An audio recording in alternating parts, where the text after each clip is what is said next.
بسم اللہ والحمد للہ والصلاۃ والسلام علی افضل خلق اللہ وعلی آلہ واصحابہ اجمعین برحمتک یا ارحم الراحمین۔ حضور سرور عالم شفیع اعظم صلی اللہ تعالی علیہ وآلہ وسلم کی اقدس میں ہدیہ صلاۃ والسلام پیش کرنے سے دنیا اور آخرت کی برکات حاصل ہوتی ہیں۔ ہر نیک جائز کام کیے اول و آخر درود شریف پڑھا جائے تو اس سے روحانیت میں اضافہ ہوتا ہے، قبولیت میں مدد ملتی ہے۔ اور روایات کے اندر یہ مضمون بیان ہوا کہ وہ دعا معلق رہتی ہے، رکی رہتی ہے کہ جس دعا سے پہلے حضور اقدس صلی اللہ تعالیٰ علیہ وسلم اور سرکار علیہ الصلوۃ والسلام کی آل پاک پر درود شریف نہ پڑھا جائے۔ لہٰذا دعاؤں سے پہلے بھی اور اس کے اختتام پر بھی اور بقیہ معمولات میں بھی ہمیں درود شریف پڑھنے کی برکت زیادہ سے زیادہ حاصل کرنی چاہیے۔ اب بھی ہم سب مل کر اپنے آقا و مولا صلی اللہ تعالیٰ علیہ وآلہ وسلم کی بارگاہ بے کس پناہ میں ہدیہ صلاۃ والسلام پیش کریں۔ الصلاۃ والسلام علیک یا سیدی یا رسول اللہ وعلی آلک و صحابک یا سیدی یا حبیب اللہ۔ گرامی قدر حضرات، کل موسم کے تغیر کے سبب آندھی طوفان کا عالم تھا اور نیٹ کی سہولت دستیاب نہیں تھی، اس لیے آپ سے رابطہ نہ ہوا، اور آج بھی ایک سفر میں ہوں اور وہیں سے اس سلسلہ علم و ادب میں آپ سے مخاطب ہوں۔ ماہ ذی الحج ماہ آمد ہے اور ذی قعدہ کا جو اختتام ہے وہ اعلیٰ حضرت عظیم البرکت مجدد دین و ملت الشاہ امام احمد رضا محدث بریلوی رحمۃ اللہ تعالی علیہ کے والد ماجد حضور رئیس المتکلمین سرکار سیدنا شاہ نقی علی خان رحمۃ اللہ تعالی علیہ کا یوم عرس ہے۔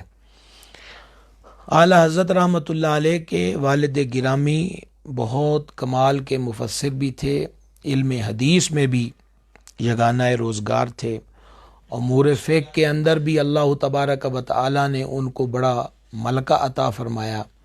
آپ نے بہت ساری کتابوں کو تصنیف کیا۔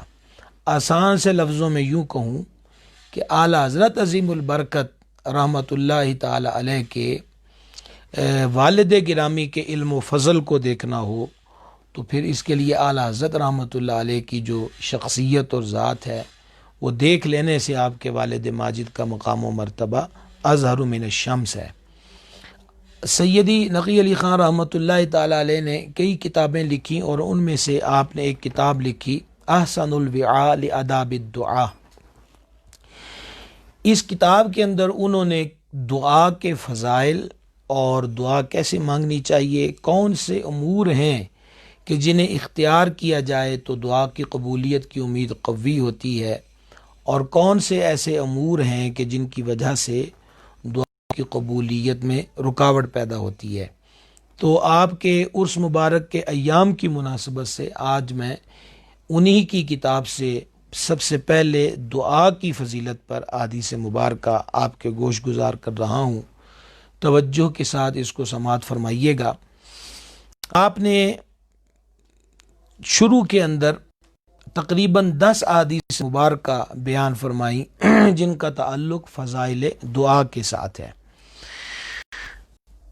اور اس سے قبل قرآن آیات ذکر کیا۔ اللہ تبارک و تعالی قرآن حکیم میں سورہ بقرہ کی آیت نمبر 186 ہے، ارشاد فرماتا ہے اجیب دعوت الداعی اذا دعان، میں دعا مانگنے والے کی دعا قبول کرتا ہوں جب وہ مجھے پکارے۔ یہ ارشاد الہیہ جو ہے وہ تمام مسلمانوں کے لیے راحت کا سامان ہے کہ اللہ تبارک و تعالی نے وقت کی قید نہیں لگائی، اور پھر اپنی شان کریمی سے بیان فرما دیا کہ جب بھی کوئی میرے حضور دست دعا دراز کرے اور میری بارگاہ کے اندر اپنی حاجت کو پیش کرے تو میں اس کی عرض کو سماعت بھی کرتا ہوں اور قبول بھی فرماتا ہوں نہیں ہے۔ اور پھر دوسری آیت مبارکہ آپ نے یہاں پہ درج کی جو سورہ مومن کی آیت نمبر 60 ہے۔ اللہ تبارک و تعالی ارشاد فرماتا ہے ادعونی استجب لکم، مجھ سے دعا مانگو میں قبول فرماؤں گا۔ یہ بھی بہت بڑی بشارت اور خوشخبری ہے کہ اللہ حکم الحاکمین نے ایک تو یہ ارشاد فرمایا کہ مجھ سے دعا مانگو، اور ساتھ ہی ساتھ مجدہ جاں فضا ہے کہ ہماری بارگاہ میں جو عرض کی جاتی ہے، دعا کی جاتی ہے، وہ دعا مانگنے والا محروم نہیں رہے گا، اس پر عنایات کی بارش ضرور برسے گی۔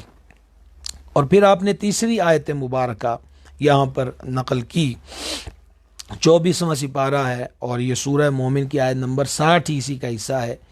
ان الذین یستکبرون عن عبادتی، جو لوگ میری عبادت سے تکبر کرتے ہیں، سیدخلون جہنم داخرین، ان قریب جہنم میں جائیں گے ذلیل ہو کر۔ یہاں پر ہے ان الذین یستکبرون عن عبادتی، جو میری عبادت سے تکبر کرتے ہیں۔ تو حضور سیدی رحمہ اللہ نقل کرتے ہیں کہ یہاں عبادت سے مراد دعا ہے، کیونکہ دعا علامت ہے، اور دعا مانگنے والا جب ہاتھ پھیلاتا ہے، سر کو جھکاتا ہے، تو یہ انکسار کی علامت ہے، عاجزی کی علامت ہے۔ اور جو بندہ اللہ کے حضور دعا ہی نہیں کرتا اور دعا سے تکبر کرتا ہے کہ میں نہیں مانگتا، تو فرمایا گیا کہ جو تکبر کرتے ہیں ان قریب جہنم میں جائیں گے ذلیل ہو کر۔ اور گرامی قدر حضرات، چوتھی آیت مبارکہ یہاں انہوں نے درج فرمائی، 7واں سپارہ سورہ انعام کی آیت نمبر 43 ہے۔ اللہ تبارک و تعالی ارشاد فرماتا ہے، تو کیوں نہ ہوا، یہ ترجمہ پیش کر رہا ہوں، تو کیوں نہ ہوا جب آئی تھی ان پر ہماری طرف سے سختی تو گڑ گڑاتے ہوتے، لیکن سخت ہو گئے ہیں دل ان کے۔ تو حضور رئیس المتکلمین علیہ رحمت آیت اور اس کا ترجمہ نقل کر کے بعد میں فرماتے ہیں، اس آیت سے ترک دعا پر تہدید شدید نکلی، یعنی کہ اگر کسی قوم پر عذاب بھی آنے لگا ہے تو ان کا حق پھر بھی یہ ہے کہ وہ گڑ گڑا کر اللہ تبارک و تعالیٰ کے حضور عرض کریں، فریاد کریں۔ اور دعا نہ مانگنا، جہاں تکبر کے ساتھ اس کو تشبیہ دی گئی ہے، وہاں یہاں پر فرمایا کہ سخت ہو گئے دل، ولیکن قست قلوبہم، سخت ہو گئے ہیں دل ان کے۔ تو یہ سخت دلی ہے، قساوت دلی ہے۔ 4 آیتوں کے بعد پھر آپ نے احادیث مبارکہ نقل کی۔ پہلی حدیث مبارک سماعت کیجئے۔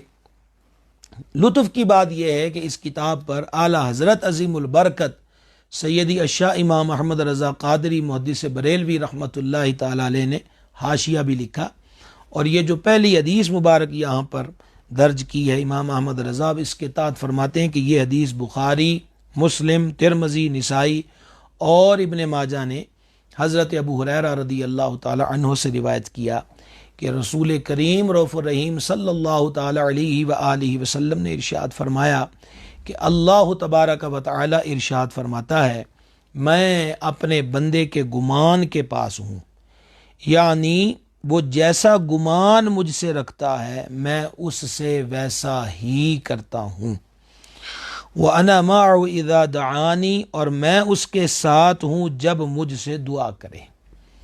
بندے کا گمان ذات الہیہ کے بارے میں جیسا ہوگا، یہاں پر اعلیٰ حضرت رحمۃ اللہ علیہ اس پر حاشیے کے طور پر فرماتے ہیں کہ اللہ تعالیٰ کا علم و قدرت سے ساتھ ہونا تو ہر شے کے لیے ہے، وہ قادر ہے، مالک ہے، اور وہ سب کو جانتا ہے۔ یہاں پر جو ساتھ کی بات فرمایا یہ خاص معیت کرم و رحمت ہے، کہ یہ رحمت اور کرم کی جو معیت اور رفاقت ہے اس کا ذکر ہے، اور یہ جو کرم اور رحمت ہے یہ دعا کرنے والے کو ملتی ہے۔ اس سے زیادہ کیا دولت و نعمت ہوگی کہ بندہ اپنے مولا کی معیت سے مشرف ہو، 1000 حاجت روائیاں اس پر نثار، اور 1,00,000 مقصد و مراد اس کے تصدق۔ دوسری حدیث پاک سماعت کیجئے۔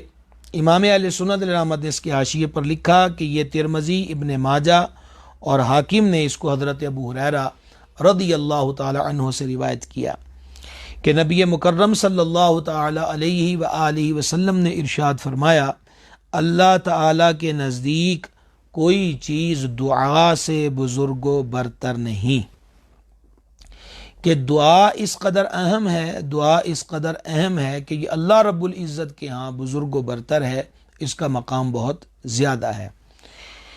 تیسری حدیث مبارک یہ ترمذی شریف کی ہے، حضرت سیدنا انس بن مالک رضی اللہ تعالی عنہ نے اس کو روایت کیا۔ نبی کریم صلی اللہ تعالی علیہ وآلہ وسلم اپنے رب تبارک و تعالی سے نقل فرماتے ہیں کہ اللہ ارشاد فرماتا ہے، اے فرزند آدم، یعنی کہ اے حضرت آدم علیہ السلام کی اولاد، تک مجھ سے دعا کرتا اور میرا امیدوار رہے گا، میں تیرے گناہ کیسے ہی ہوں معاف فرماتا رہوں گا اور مجھے کچھ پرواہ نہیں۔ وہ بے نیاز ہے۔ یہاں پر ہے کہ جب تک تو مجھ سے دعا کرتا رہے گا اور امیدوار رہے گا، میری رحمت پر امید رکھے گا، تو میں تیرے گناہ کیسے ہی اس کو معاف فرماتا رہوں گا، مجھے اس کی کچھ پرواہ نہیں۔ تو اس حدیث پاک کے اندر بھی دعا کی فضیلت اس معنی میں بیان فرمائی گئی کہ یہ دعا اور اللہ کی رحمت پر یقین گناہوں کی معافی کا بہترین ذریعہ ہے۔ چوتھی حدیث مبارک امام حاکم نیشاپوری نے اس کو نقل کیا۔ نبی مکرم صلی اللہ تعالی علیہ وآلہ وسلم نے ارشاد فرمایا، دعا سے عاجز نہ ہو کہ کوئی شخص دعا کے ساتھ ہلاک نہ ہوگا۔ دعا سے عاجز نہ ہو یعنی دعا کے معاملے میں غفلت نہ کر، اس کو ترک نہ کر، اس کو سستی نہ کر، کمزوری نہ دکھا۔ دعا جو ہے اللہ تبارک و تعالیٰ کے حضور عرض کرتا رہے کہ کوئی شخص دعا کے ساتھ ہلاک نہیں ہوگا، یعنی دعا کی شان یہ ہے اور مقام یہ ہے، اگلی حدیثوں سے مزید انشاءاللہ واضح ہوگا۔ تو فرما کوئی شخص جو ہے وہ چھٹی حدیث مبارکہ یہ ترمذی کے اندر ہے اور امام حاکم نے اس کو نقل کیا، اور یہ حضرت سیدنا عبداللہ ابن عمر رضی اللہ تعالی عنہما سے مروی ہے کہ نبی مکرم صلی اللہ تعالی علیہ وآلہ وسلم نے ارشاد فرمایا، جو بلا اتر چکی اور جو ابھی نہ اتری، دعا سب سے نفع دیتی ہے، تو دعا اختیار کرو اے خدا کے بندو۔ ایک ہے کہ بلا اتر چکی اور ایک ہے کہ ابھی نہیں اتری،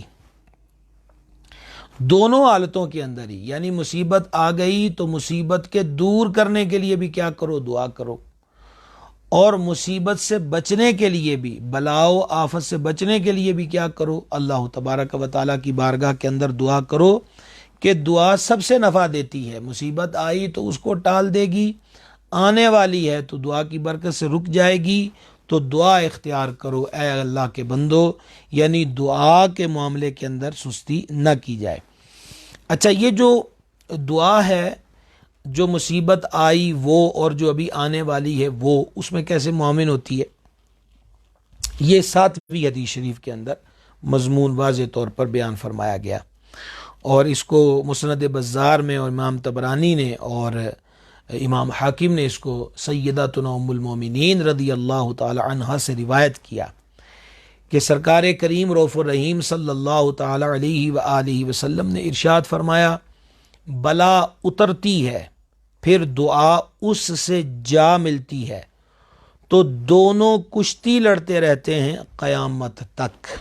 اللہ اکبر کبیرہ، یعنی بندے پر آفت مصیبت آنے والی ہے، اس پر کوئی مشکل اور دقت جو ہے وہ آیا چاہتی ہے، اور یہاں بندہ دعا مانگ رہا ہے، اللہ سے عافیت مانگ رہا ہے، اللہ کے حضور پناہ کا سوال کر رہا ہے، مشکلات سے بچنے کا سوال کر رہا ہے، دکھوں غموں سے بچنے کی عرض کر رہا ہے، تو ادھر سے بلا اترنے لگی، ادھر سے دعا چلی گئی، تو فما قیامت تک۔ اب مطلب یہ ہوا کہ دعا اس قدر بہترین ہتھیار ہے کہ جو آفت مصیبت آنے والی ہے، جو بلا اترنے والی ہے، دعا اس کو روک دیتی ہے، وہ بندے پر نازل نہیں ہوتی اور بندہ اس سے محفوظ رہتا ہے۔ اور اب یہ 8ویں حدیث مبارکہ ہے اور یہ ترمذی شریف کے اندر ہے۔ حضرت سیدنا انس رضی اللہ تعالی عنہ نے اس حدیث پاک کو روایت کیا، اور دعا کی فضیلت حدیث شریف ہے اور بڑی جامع ہے، اور اگر اتنا سا مضمون ہی سمجھ میں آ جائے تو دعا کا سارا جو تصور ہے وہ ہمارے قلب و اذہان کے اندر راسخ ہو سکتا ہے۔ جان عالم صلی اللہ تعالی علیہ وآلہ وسلم نے ارشاد فرمایا، دعا عبادت کا مغز ہے۔ میرے مرشد کریم حضور سیدی و سندی بدر طریقت پیر محمد عبدالرشید قادری رضوی رحمۃ اللہ تعالی علیہ عبادت کے بعد دعا مانگنا جو ہے، یعنی فرمایا کہ دعا عبادت کا مغز ہے۔ آپ فرمایا کرتے تھے کہ بندہ اخروٹ لے کر آیا یا بادام لے کر آیا تو کس لیے لایا ہے؟ اس کے مغز کے لیے، مغز اخروٹ اور مغز بادام کے لیے۔ تو اب بندہ جو مغز ہے یعنی بادام یا اس اخروٹ کی جو گری ہے وہ اس کو پھینک دے اور چھلکوں پر انحصار کرے تو ہمارے بندہ وہ پاگل ہے۔ اسی طریقہ کے ساتھ پھلوں کو دیکھ لیں، تربوز کو دیکھ لیں کہ اب اس کا چھلکا کاٹا اور اندر جو اس کے گدا ہے، سرخ مواد ہے جس کو کھانے کے لیے تربوز خریدا گیا، تو یہ اس کا مغز ہے۔ تو اب اس معاملے کے اندر وہ غفلت کا اظہار کرے تو عقل مند نہیں ہے۔ تو نبی پاک علیہ الصلوۃ والتسلیم نے دعا کو عبادت کا مغز ارشاد کہ دعا عبادت کا مغز ہے۔ اور اب یہ 9ویں حدیث مبارک اعلیٰ حضرت رحمۃ اللہ علیہ کے والد اقدس نے روایت کی اور سیدی اعلیٰ حضرت رحمہ اللہ نے اس کی تخریج بیان فرمائی کہ ابو یعلا رحمہ اللہ نے اس کو حضرت سیدنا جابر بن عبداللہ رضی اللہ تعالیٰ عنہما سے مسند ابی یعلا کے اندر نقل فرمایا کہ رحمت عالم صلی اللہ تعالی علیہ وآلہ وسلم نے ارشاد فرمایا، کیا میں تمہیں وہ چیز نہ بتاؤں جو تمہیں تمہارے دشمن سے نجات دے اور تمہارے رزق وسیع کر دے؟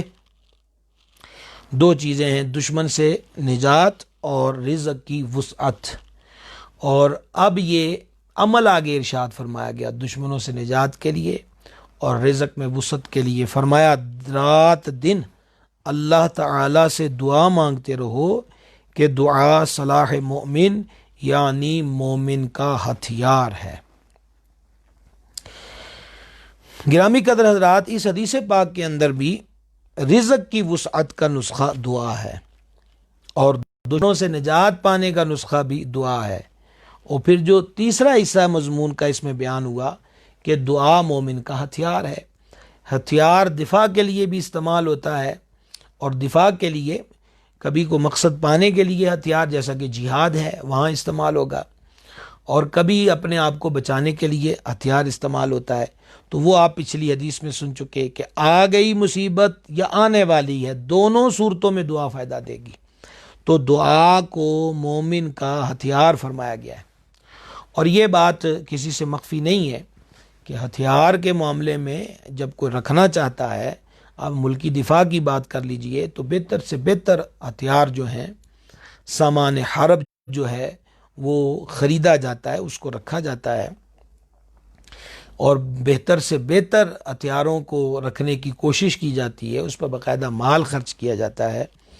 تو ہمیں غور کر لینا چاہیے کہ دعا کو مومن کا ہتھیار فرمایا گیا، تو ہم دعا کے معاملے میں کیا صورتحال ہے، ہماری کیا کیفیت ہے، یہ ہمیں خود غور کر لینا چاہیے۔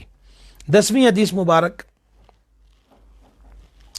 اور یہ جو 10ویں حدیث مبارک ہے اس کے اندر پیچھے آپ نے 9 حدیثوں میں دعا مانگنے کی فضیلت سنی، 4 آیتوں میں دعا مانگنے کا ذکر، اور پھر اس کے اندر جو عبادت سے تکبر کرتے ہیں اور یا کا عبادت سے مراد دعا ہے، تو اب وہ مضمون یہاں اس 10 ابو ہریرہ رضی اللہ تعالی عنہ نے روایت کیا اور سیدی اعلیٰ حضرت علیہ رحمت نے تخریج کرتے ہوئے بیان فرمایا کہ امام احمد نے اور ابن ابی شیبہ نے اور امام بخاری نے کتاب الادب المفرد کے اندر، اور ترمذی اور ابن ماجہ اور امام حاکم نے اس حدیث پاک کو نقل کیا کہ نبی کریم صلی اللہ تعالی علیہ وآلہ وسلم نے ارشاد فرمایا، جو اللہ تعالی سے دعا نہ کرے اللہ تعالی اس پر غضب فرمائے، یعنی جو دعا نہیں مانگتا اللہ اس پہ غضب فرماتا ہے۔ تو دعا مانگنے کی فضیلت بھی بیان ہو گئی، اور دعا کو ترک کر دینا، دعا کے معاملے میں غفلت اختیار کر لینا، اس کا انجام بھی بیان کر دیا گیا کہ جو اللہ تعالیٰ سے دعا نہ کرے اللہ تعالیٰ اس پہ غضب فرمائے۔ سیدی اعلیٰ حضرت رحمۃ اللہ علیہ اپنے والد اقدس رحمہ اللہ کی اس کتاب کے حاشیے پر فرماتے ہیں، اور یہ معنی بعض حدیث قدسی میں بھی آئے، اور پھر آپ نے اس حدیث قدسی کو نقل کیا، اور یہ حدیث قدسی کنز العمال کے اندر موجود ہے کہ اللہ تبارک و تعالی ارشاد فرماتا ہے جو مجھ سے دعا نہ کرے گا میں اس پر غضب فرماؤں گا، والعیاذ باللہ تعالی۔ تو حدیث خبر دے دی، اور حدیث قدسی میں بھی یہی بیان ہو گیا کہ جو مجھ سے دعا نہ کرے گا میں اس پہ غضب فرماؤں گا۔ اس کے بعد اعلی حضرت رحمۃ اللہ علیہ کے والد اقدس ارشاد فرماتے ہیں، اے عزیز، دعا ایک عجیب نعمت اور عمدہ دولت ہے کہ پروردگار جل شانہ نے اپنے بندوں کو کرامت فرمائی اور ان کو تعلیم کی۔ حل مشکلات میں اس سے زیادہ کوئی چیز مؤثر نہیں۔ اب مشکلات کے حل کے لیے ہم کہتے ہیں کہ بڑا سریع العصر تعویذ مل جائے، تو حضور رئیس المتکلمین رحمہ اللہ یہاں فرماتے ہیں کہ حل مشکلات میں اس سے زیادہ کوئی چیز نہیں، اور دفع بلاؤ آفت میں کوئی بات اس سے بہتر نہیں ہے۔ اس کے بعد انہوں نے دعا مانگنے کے 5 فائدے بیان کیے کہ دعا مانگنے سے 5 فائدے حاصل ہوتے ہیں۔ نمبر 1، عابدوں کے گروہ میں، عابدوں کے مطلب عبادت کرنے والوں کے گروہ میں داخل ہوتا ہے کہ دعا فی نفسی ہی، یعنی بذات خود عبادت بلکہ عبادت کا مغز ہے۔ تو دعا مانگنے والے کو یہ شرف حاصل ہوتا ہے کہ وہ عابدین کے زمرے میں کھڑا ہوتا ہے۔ دوسرا، اقرار داعیو اعتراف بقدرت کرم الہی پر دلالت کرتی ہے، یعنی کہ بندہ جو ہے وہ اپنے آپ کو اللہ تبارک و تعالیٰ کے دربار میں عاجزی اور محتاجگی کا اقرار کرتا ہے اللہ کے دربار میں کہ میرے مالک تیرے سوا کون ہے جو میری دعا کو سنے اور میرے اس غم کے افسانے کو اور میرے اس دکھ درد کو اور میری اس مشکل کو دور فرمائے۔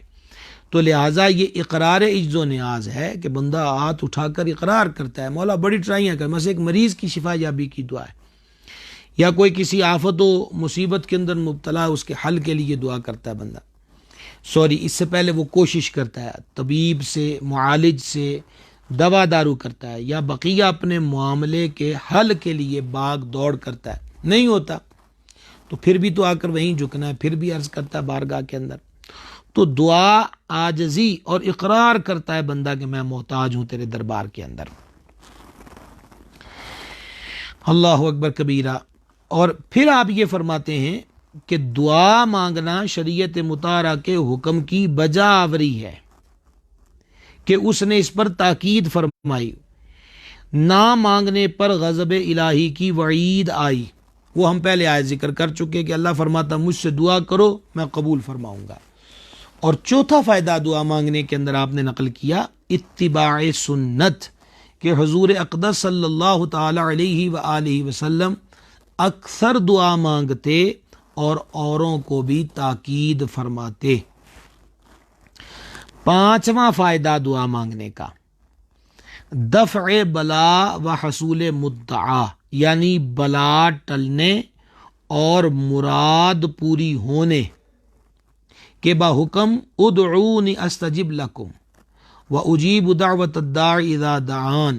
آدمی اگر بلا سے پناہ چاہتا ہے خدائے تعالی پناہ دیتا ہے، اور جو وہ کسی بات کی طلب کرتا ہے اپنی رحمت سے اس کو عطا فرماتا ہے یا آخرت میں ثواب بخشتا ہے۔ تو یہ 5 فائدے ایک دعا مانگنے والے کو حاصل ہوتے ہیں جو اللہ تعالیٰ کی بارگاہ کے اندر دعا کرتا ہے، عرض کرتا ہے۔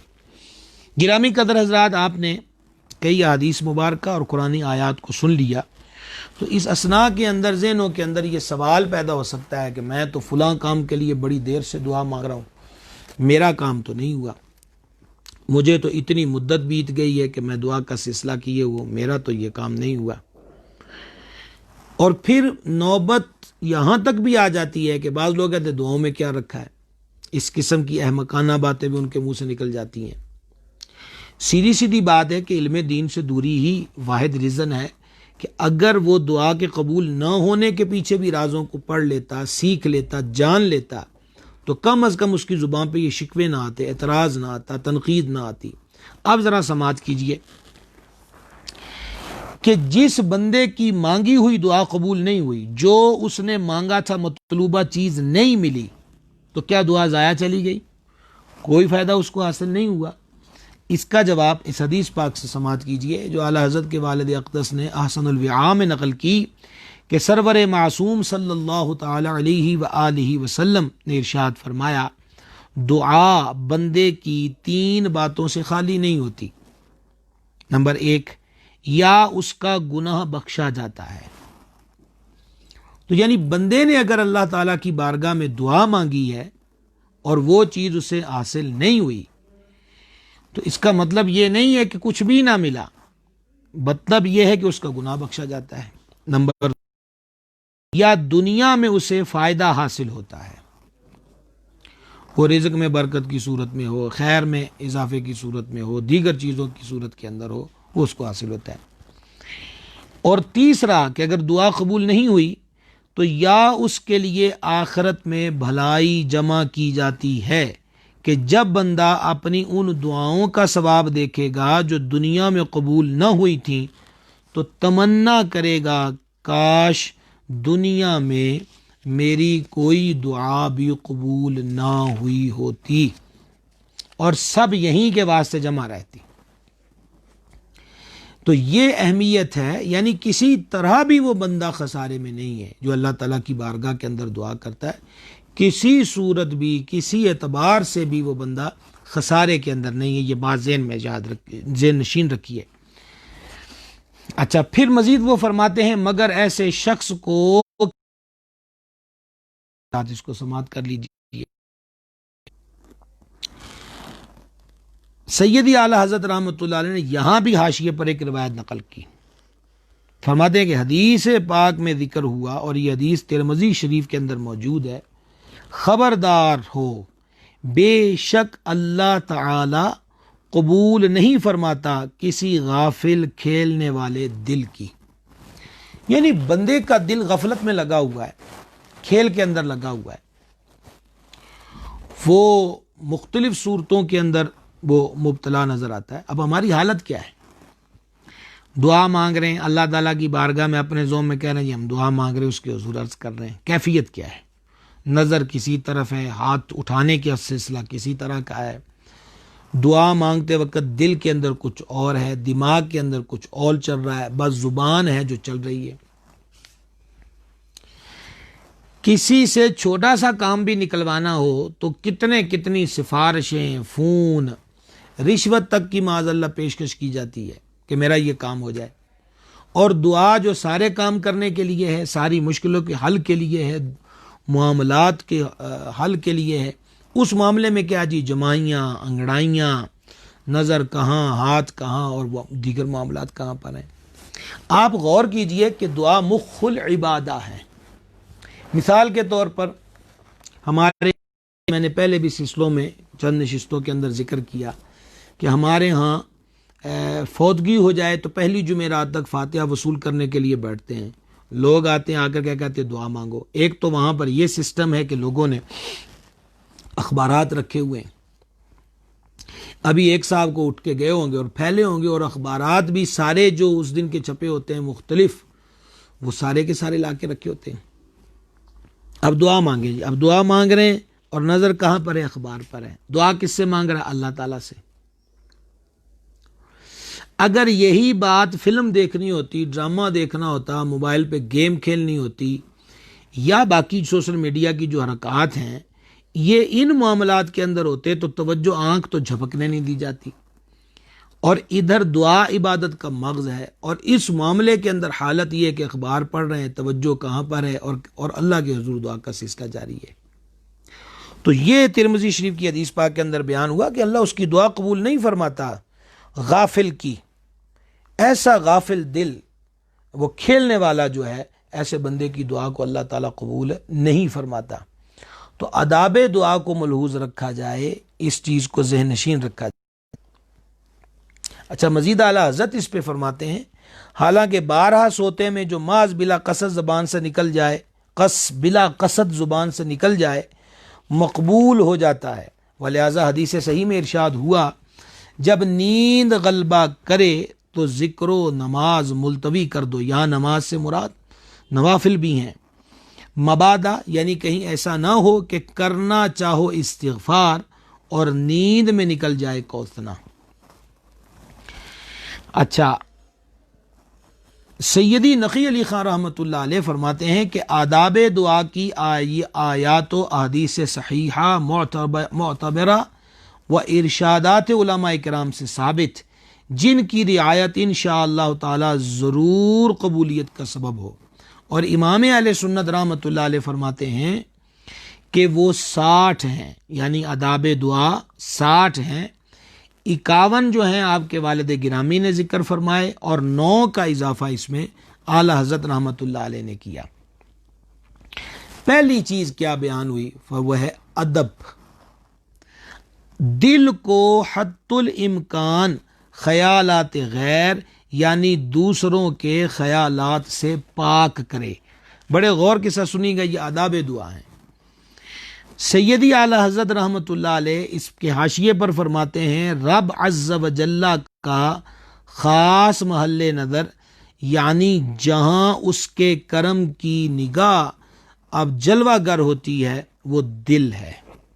اور پھر آپ نے آگے وہ حدیث شریف صحیح مسلم کی ذکر کی جو ہم پہلے بھی ذکر کر چکے کہ اللہ تبارک و تعالی تمہاری صورتوں تمہارے مال کو نہیں دیکھتا بلکہ اللہ تعالیٰ تمہارے دلوں کو دیکھتا ہے. مال نہیں، اعمال کو دیکھتا ہے، صورت کو نہیں دل کو دیکھتا ہے. دوسرا، تیسرا، چوتھا ادب جو دعا مانگنے کے سلسلے میں بیان کیا گیا، بدن و لباس یعنی بدن وجود، لباس جو اس نے کپڑے پہنے، مکان یعنی جہاں بیٹھ کر وہ دعا مانگ رہا ہے، پاک و نظیف و طاہر ہوں. بدن، لباس، مکان پاک ہو. حضرت حاشیے پر فرماتے ہیں کہ اللہ تعالی نظیف ہے، نظافت کو دوست رکھتا ہے. تو یہ دوسرا ادب بدن پاک، تیسرا لباس، چوتھا مکان. تو یہ پاکیزگی کی حالت میں بندہ پورے اہتمام کے ساتھ اللہ تبارک و تعالیٰ کی بارگاہ میں دعا کرے. پانچواں ادب آداب دعا میں سے دعا سے پہلے کوئی عمل کہ خدائے کریم کی رحمت اس کی طرف متوجہ ہو. یعنی دعا مانگنے سے بھی پہلے کو نیکی کر لے، دعا مانگنے سے بھی پہلے کو نیک عمل کر لے. سیدی اعلی حضرت رحمۃ اللہ علیہ اب اس کی طرف توجہ دلاتے ہیں کہ دعا مانگنے سے پہلے کون سا نیک عمل کر لے. آپ فرماتے ہیں صدقہ خصوصاً پوشیدہ اس امر میں اثر تمام رکھتا ہے. یعنی پوشیدہ صدقہ و خیرات اس معاملے کے اندر یعنی دعا کی قبولیت کے معاملے کے اندر زیادہ مؤثر ہے. تو اس لیے یہ امر اختیار کر لیا جائے جو صدقات و خیرات کا ہے کہ اس کو اختیار کر لیا جائے دعا مانگنے سے پہلے. چھٹا ادب بیان فرمایا رئیس المتکلمین سیدی نقی علی خان رحمہ اللہ نے کہ جن کے حقوق اس کے ذمہ ہوں ادا کرے یا ان سے معاف کرا لے.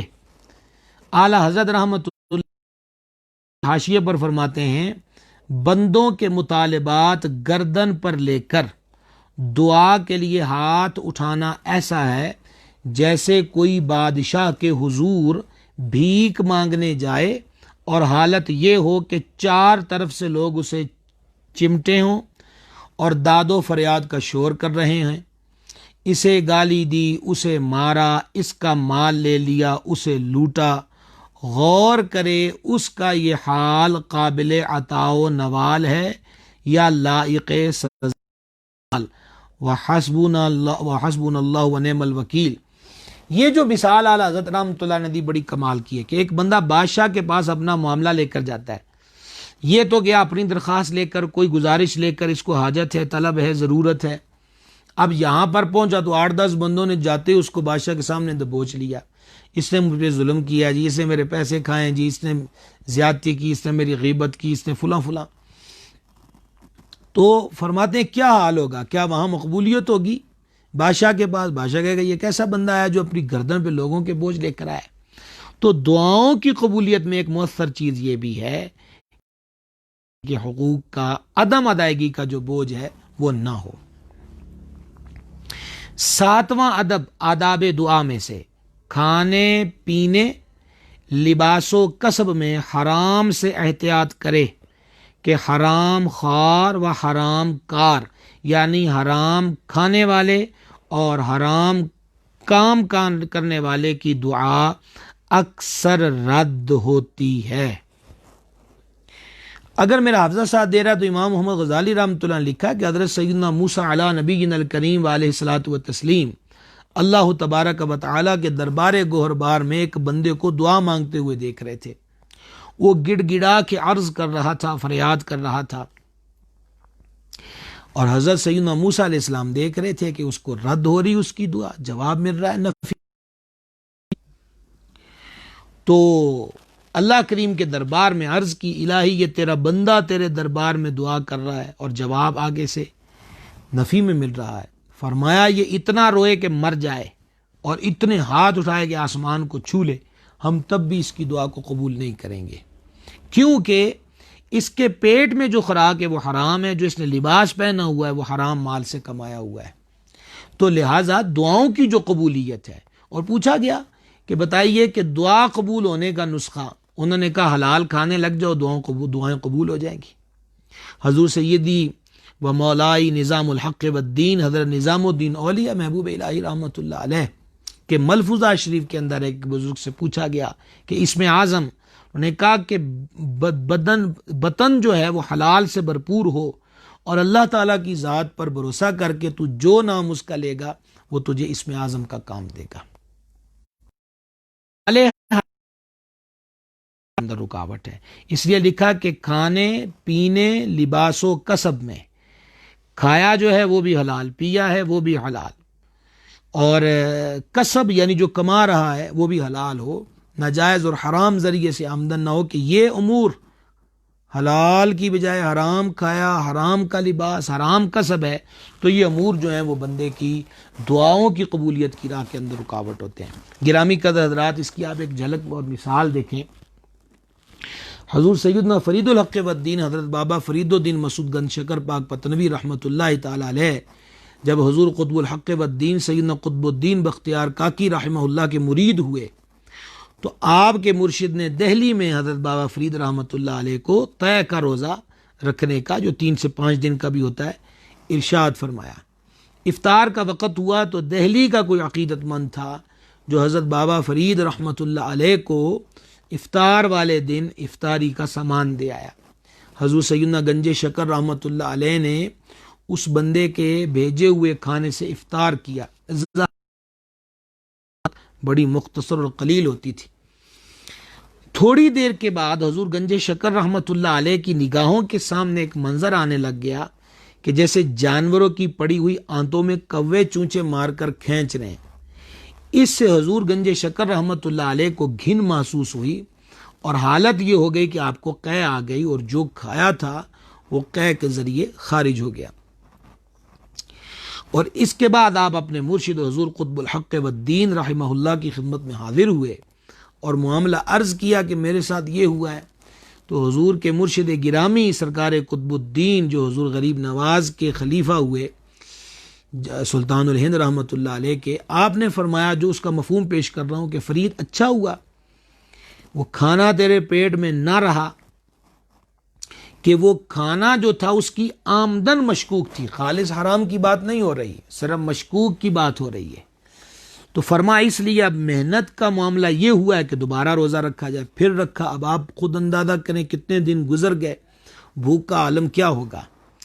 حضور گنج شکر رحمۃ اللہ علیہ نے اس وقت کہ جب اب اگلے مزید روز کا روزہ ہو گیا اور اب افطار کو کوئی چیز بھی نہیں ہے، تو آپ نے زمین پر ہاتھ میرا مارا تو کچھ روڑیاں ہاتھ آئیں، تو بھوک کی کیفیت کچھ ایسی تھی کہ اس کو منہ میں ڈال دیا، روڑیاں جب منہ میں گئیں تو شکر بن گئی، کہ ایک تو پہلی محنت کی راہ میں مشکوک کھانا رکاوٹ بن گیا، اب کہیں یہ عمل شیطان کی طرف سے نہ ہو۔ اور تقریباً 6 بار یعنی 3 بار ایسا ہی ہوا کہ روڑی منہ میں جاتی اور وہ شکر ہو جاتی ہے۔ تو اپنے مرشد کی بارگاہ میں حاضر ہوئے اور اب معاملہ پیش کیا کہ یہ ہے۔ تو فما وہ ابلیس کی طرف سے نہیں، وہ تمہارے پروردگار نے تم پہ کرم کیا کہ تھی وہ روڑیاں ہی، لیکن جب تمہارے منہ میں گئی ہیں تو اللہ کے حکم سے وہ شکر بن گئی۔ ایسا حلال کھایا ہو، حلال پہنا ہو، کسب حلال ہو، تو یہ دعا کی آداب میں سے بھی ہے اور دعاؤں کی قبولیت کا بہترین ذریعہ بھی ہے۔ تو اس ذریعے کو لازم طور پہ اختیار کیا جائے۔ چھوٹی چھوٹی باتوں سے ہم اپنی آمدن کو ناجائز کر لیتے، جھوٹی قسمیں کھا کے، جھوٹ بول کر، مانگنے والا کیا مانگ رہا ہے اور ہم اس کے مد مقابل کیا کر رہے ہیں، تو یہ باتیں جو ہوتی ہیں اچھی بھلی پاکیزہ چیز کو بھی ناجائز و حرام کر دیتی ہیں۔ سچ بولا جائے، سچ میں برکت ہے۔ اعلیٰ حضرت رحمۃ اللہ علیہ نے فتاوی شریف میں لکھا کہ جھوٹ گھروں کو برباد کر دیتا ہے۔ حدیث میں آیا جھوٹی قسمیں کھا کے مال نہ بیچو، مال تو بک جائے گا لیکن برکت اٹھ جائے گی۔ تو لہٰذا جب قول کے اندر تضاد آ گیا تو یہ حال ہوتا ہے۔ تو خوراک اور لباس کے معاملے میں ناجائز چیز تو خود غور کر لیجئے کہ دعاؤں کی قبولیت پر کیسے زد پڑتی ہے اور کیسے رکاوٹ بندے کے لیے کھڑی ہو جاتی ہے۔ انشاءاللہ عز و جل ہم کل بھی آپ کے ساتھ اسی آداب دعا کے عنوان کو لے کر آگے چلیں گے۔ اس کو ضرور پورے غور کے ساتھ سماعت کیجیے گا۔ آج کا ہم اتنے ہی مختصر وقت میں، اگرچہ اتنا بھی مختصر نہیں ہوا، تو پون گھنٹے کے قریب آپ سے گفتگو ہو چکی ہے۔ تو انشاءاللہ عز و جل کل پھر آداب دعا کا مضمون جو ہے حضرت کے والد گرامی رحمۃ اللہ علیہ کی تصنیف لطیف سے آپ کے گوش گزار کریں گے۔ اللہ تبارک و تعالی ہم سب کے ہم پہ کرم فرمائے اور دنیا اور آخرت کی خیر، برکت اور بلائیاں نصیب فرمائے۔ وما علینا الا البلاغ المبین۔ صلی اللہ تعالی علی النبی الامی و آلہ صلی اللہ تعالی علیہ وسلم۔ صلاۃ و سلام علیک یا سیدی یا رسول اللہ۔ الہی ہماری حاضری قبول فرما، ہمارے گناہوں کو معاف فرما، خطاؤں سے درگزر فرما، نیک کاموں کی توفیق دے، برے کاموں سے محفوظ رکھ، ہمارے مشائخ کرام کے درجات بلند فرما، ہمارے ماں باپ پہ رحمت کرم اور فضل فرما، تمام مسلمان مردوں، تمام مسلمان عورتوں کی بخشش فرما۔ الہی ہمارے ظاہر و باطن کو نیک اور ایک کر دے، قول و فعل کے محفوظ رکھ، خیر میں ہماری مدد فرما۔ ہم عافیت کے سوالی ہیں، عافیت عطا فرما، ہمارے ایمان کی حفاظت فرما، بری موت اور کفر و بد عقیدگی کی موت سے محفوظ اور مامون رکھ۔ الہی سرکار اعلیٰ حضرت رحمۃ اللہ علیہ کے والد اقدس کے مزار شریف پر کروڑ ہا انوار و تجلیات اور رحمتوں کا نزول فرما اور ان کے درجات کو بلند فرما اور ان کے صدقے سے ہمارے حالوں پہ کرم فرما۔ اللہم انا نسألک العفو والعافیہ فی الدین والدنیا والآخرہ۔ الہی خیر گردانی بحق شاہ جیلانی، وصلی اللہ تعالی علی حبیبہ سیدنا و مولانا محمد وعلی آلہ وصحبہ۔